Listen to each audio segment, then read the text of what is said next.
नमस्कार दोस्तों, जय श्री कृष्णा। स्वागत है आप सभी का मेरे YouTube चैनल में।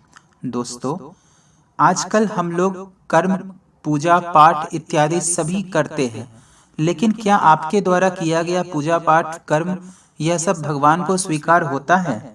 आज की इस कहानी को पूरा सुने। आपको सुनने के बाद कलयुग में मानव का धर्म क्या है, इसकी सही परिभाषा और सही परिचय आपको ज्ञात हो जाएगी। एक बार एक महान संत थे। वह बहुत ही महान तपस्वी भी थे। उन्हें कई शास्त्रों का ज्ञान था। उन्हें कई श्लोक मुँह जबानी याद थे। उनकी बुद्धिमानी के चर्चे मीलों तक फैले हुए थे।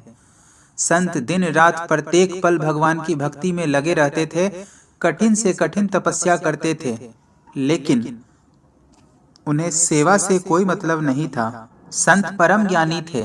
वह ध्यान में, प्रभु की भक्ति में लगे रहते और सिर्फ अपने आप में ही खोए रहते। दिन रात प्रत्येक पल भगवान की भक्ति में वह लगे रहते थे।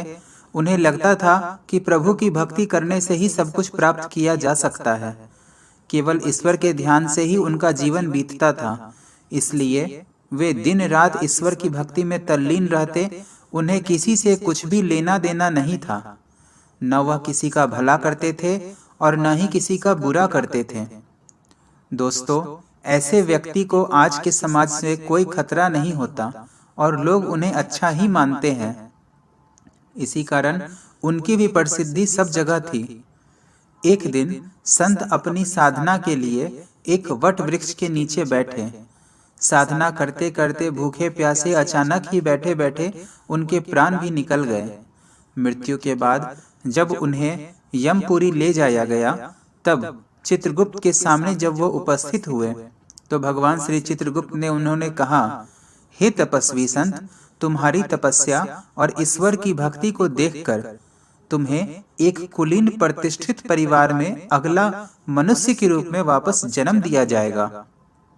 यह सुनकर संत दुखी स्वर में बोले, हे चित्रगुप्त भगवान, मैंने बरसों तपस्या की, उसमें कोई कमी नहीं रखी, किसी प्राणी को कभी कोई दुख नहीं दिया, हमेशा दिन रात सुबह शाम सिर्फ ईश्वर को याद किया और ईश्वर की तपस्या में अपने आप का पूरा जीवन बिता दिया। फिर भी मुझे मोक्ष की प्राप्ति क्यों नहीं हो रही है? मैं इस जन्म और मरण के चक्रव्यूह से बाहर आना चाहता था।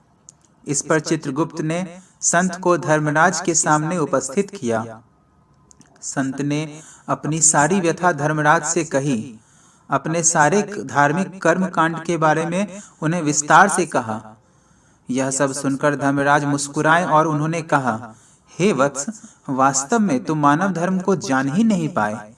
मुझे पता है कि तुम कठिन से कठिन तपस किए हो, किसी को कभी कोई कष्ट नहीं दिए हो, लेकिन तुमने कभी कोई परोपकार का भी काम नहीं किया।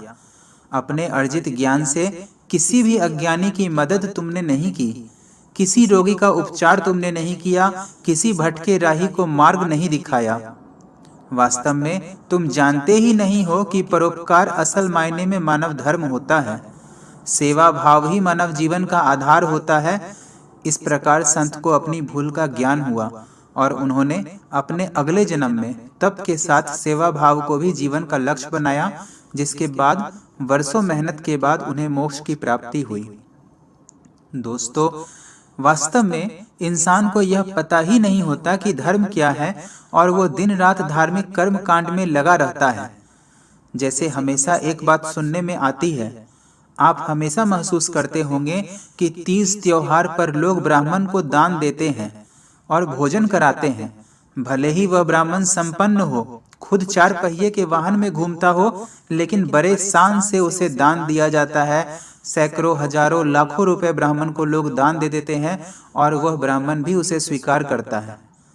पर आप खुद ही सोचिए, ऐसे दान का क्या महत्व होगा? अगर आप यही दान किसी गरीब को देंगे तो शायद उसकी कई दिनों की भूख शांत हो जाएगी, उसे जीने का सहारा मिल जाएगा। कई घंटों तक पूजा करना या भजन करना गलत नहीं है, लेकिन अगर यही वक्त किसी अनपढ़ को पढ़ाने अथवा किसी रोगी की सेवा में लगा दे तो किसी न किसी का भला जरूर होगा और ईश्वर की नजरों में यह उसकी सच्ची उपासना होगी। परोपकार करना ही ईश्वर की पूजा सही मायने में मानी जाती है। कई लोग बहुत दान दक्षिणा देते हैं, कई भंडारे एवं पूजा पाठ करते हैं, लेकिन वही किसी गरीब भिखारी को फटकार कर भगा देते हैं। क्या यह धर्म है? हमेशा ही सब्जी फल लेते वक्त पैसे का मोलभाव करते हैं, लड़ते हैं। कई बार जबरदस्ती कम पैसे में किसी गरीब से सब्जी या फल भी ले लेते हैं। लेकिन वहीं मॉल, सुपरमार्केट अथवा ऑनलाइन शॉपिंग बिना किसी सवाल के करते हैं। क्या कभी सोचा है किसी गरीब से 5 से 10 रुपए कम करवाने में आप कितने अमीर हो गए? लेकिन हाँ, उस सब्जी वाले के लिए इस कारण 5 रुपए 10 रुपए कम करवाने के कारण महीने की कम से कम 5 रातें खाली पेट बीतती होंगी। वास्तव में धर्म क्या है, इसी का ज्ञान इसके जरिए हम आपको इस कहानी के जरिए समझाना चाहते हैं। आज कलयुग के दौर में मोक्ष प्राप्ति की तो कोई नहीं सोचता, हाँ, लेकिन सभी एक संपन्न एवं निरोग जीवन की कामना करते हैं। और अगर हम ईश्वर में यकीन करते हैं तो हमें कर्म और उसके फल दोनों में यकीन रखना होगा, क्योंकि हमारे कर्म ही हमें अच्छा या बुरा फल दे सकते हैं। दोस्तों, इस कहानी के जरिए आपको भी समझ में आ गया होगा कि दान दक्षिणा और परोपकार क्या होता है, हमें क्या करके भगवान की भक्ति प्राप्त हो सकती है, उनका आशीर्वाद प्राप्त हो सकता है। मैं कामना करता हूँ कि आप सभी का जीवन सुखमय हो, आप सभी पर प्रभु की कृपा हमेशा बरसती रहे और सभी का जीवन धन धान्य से भर जाए।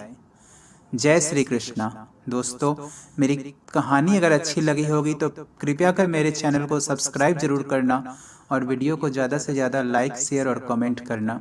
धन्यवाद।